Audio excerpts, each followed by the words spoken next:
Si alguna vez ha tratado de poner a un caballo y a un toro juntos tratando de lograr una misma tarea, que caminen en una misma dirección, a un mismo paso y bajo la misma fuerza, usted se dará cuenta de que esa tarea es imposible.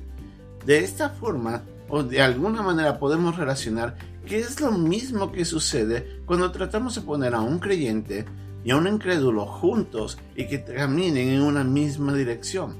Es difícil, es imposible, porque sus características internas, las características espirituales, hacen que ambos caminen en direcciones contrarias y con propósitos distintos.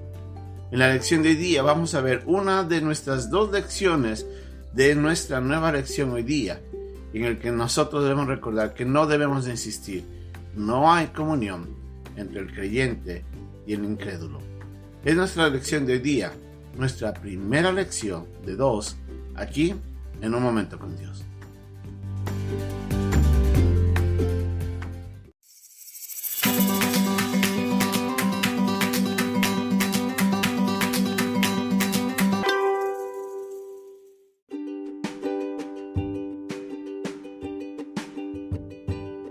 Nuestra lección de hoy día se encuentra en la segunda carta a los Corintios, capítulo 6, versículo del 14 al 16.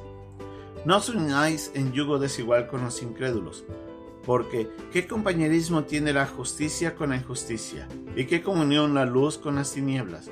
¿Y qué concordia Cristo con Belial? ¿O qué parte el creyente con el incrédulo? ¿Y qué acuerdo hay entre el templo de Dios y los ídolos? Porque vosotros sois el templo del Dios viviente.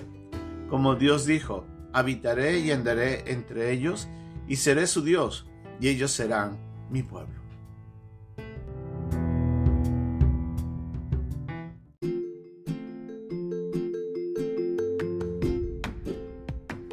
Pablo estaba tratando de defender a su iglesia. Recordemos de que él estaba defendiendo su apostolado, y él estaba defendiendo también las falsas enseñanzas que se estaban dando. Estaba tratando de impedir de que los creyentes vayan en pos de estos maestros que estaban haciendo daño a la iglesia. En su defensa, en su apologética, Pablo les recuerda que no es fácil, o mejor dicho, es imposible, literalmente, poder andar en yugo desigual con los incrédulos. El creyente no puede caminar en la misma dirección. Por eso Pablo, utilizando la palabra yugo, nos lleva a la lección del Antiguo Testamento en el que decía de que no podemos poner al buey y al asno a trabajar juntos en una tarea. No tiene sentido, no tiene propósito, nos dice esto en Deuteronomio 22. Así es que nosotros debemos recordar de que con este principio Pablo nos lleva a meditar en que el poder o tratar de poner a dos personas con características espirituales completamente diferentes no tiene propósito. Ninguno de los dos va a ceder en su posición, o el uno, el que tenga más fuerza, va a arrastrar al otro, y generalmente es el mal el que arrastra más al creyente. Y así Pablo, para evitar esos conflictos espirituales, les dice: no es posible andar en yugo desigual con los incrédulos. No se tienen las posibilidades espirituales.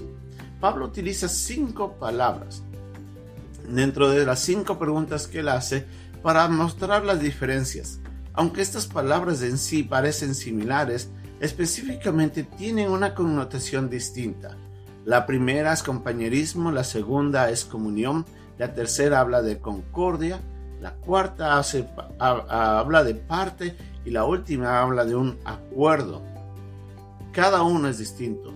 La primera, compañerismo, hace referencia a que una persona no puede tener en común cosas. La segunda, si bien tiene que ver con la comunión, con las cosas en común, hace referencia a una relación más íntima, más estrecha, más personal. La tercera hace referencia a la palabra concordia, que eso tiene que ver más bien es la manera como suenan ambos juntos. Si usted ha estado en una sinfonía, mientras un músico entona una canción y otro entonaría con otro instrumento otra canción, obviamente nunca entrarían en concordia. Y la idea es entonar juntos algo. La cuarta palabra que él utiliza es la palabra parte. Quiere decir de que no puede tener ni siquiera ni una porción de ahí. No puede tomar algo de esa persona o de ese pastel, por decirlo así. Y la última hace referencia a un término legal en el que legalmente no se puede llegar a un acuerdo. Ante estas 5 preguntas, la única respuesta posible es un no enfático.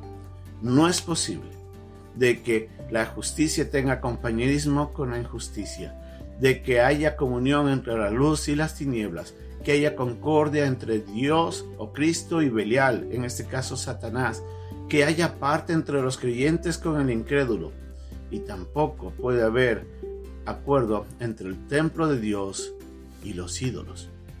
Nos damos cuenta entonces de que es imposible poder mantener esa relación, porque completamente las diferencias están ampliamente marcadas. ¿Qué tenemos que hacer? Debemos recordar que nosotros como creyentes hemos sido puestos en este mundo para alcanzar al mundo con el Evangelio.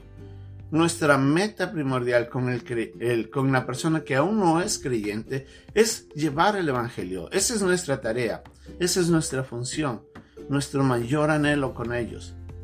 Pero no podemos mantener relaciones, sean estas comerciales o personales, y mucho más si estas relaciones personales son estrechas, como una profunda amistad o mucho más una relación de matrimonio o de enamoramiento. Ninguna de estas relaciones pueden funcionar correctamente cuando ambas partes tienen propósitos diferentes, metas distintas, relaciones espirituales completamente contrarias. Siempre va a haber conflictos, siempre va a haber pérdida en uno de los dos. Es diferente cuando ambos tienen las mismas metas, los mismos propósitos, una misma condición espiritual. Así es de que no tratemos de ignorar esta enseñanza tan importante. Antes mantengámosla siempre presente, recordando de que el propósito de esta enseñanza es mantenernos a nosotros enfocados apropiadamente en la manera como nos relacionamos con aquellos que todavía no son creyentes. Podemos orar por ellos, podemos hablarles a ellos de Cristo, podemos amarles en el amor de Cristo, pero no podemos establecer relaciones personales que puedan afectar nuestra relación con Dios. Así es de que la próxima vez que piense en si puede o no relacionarse con alguien que no sea un creyente, de una vez deténgase y considere la única relación que podemos tener con ellos es el propósito de hablarles del Evangelio, demostrarles de nuestro amor de Cristo y de que hay una verdad que ellos tienen que conocer, que hay un Dios que ellos todavía no han conocido y el cual debe perdonarles antes de que ellos puedan entrar en esta relación con Él. No podemos desechar esta enseñanza, tenemos que mantenerla firme. Como vamos a ver en nuestra lección, en la próxima lección de estas 2 lecciones, nos vamos a dar cuenta de que hay una enseñanza clara. Vamos a ver que hay un llamado después de parte del Señor en cuanto a esta enseñanza. Y por último, hay una promesa que se cumplirá solamente para aquellos que siguen esta enseñanza.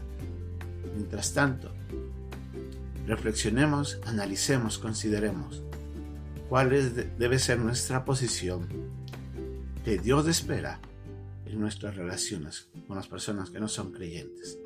Que Dios nos ayude a mantener esto presente. Es vital para nuestra salud espiritual, es vital para nuestra relación con Dios, es vital para mantener nuestro enfoque en lo que tenemos que hacer aquí en la tierra antes de ir a la presencia del Señor. Que Dios nos ayude.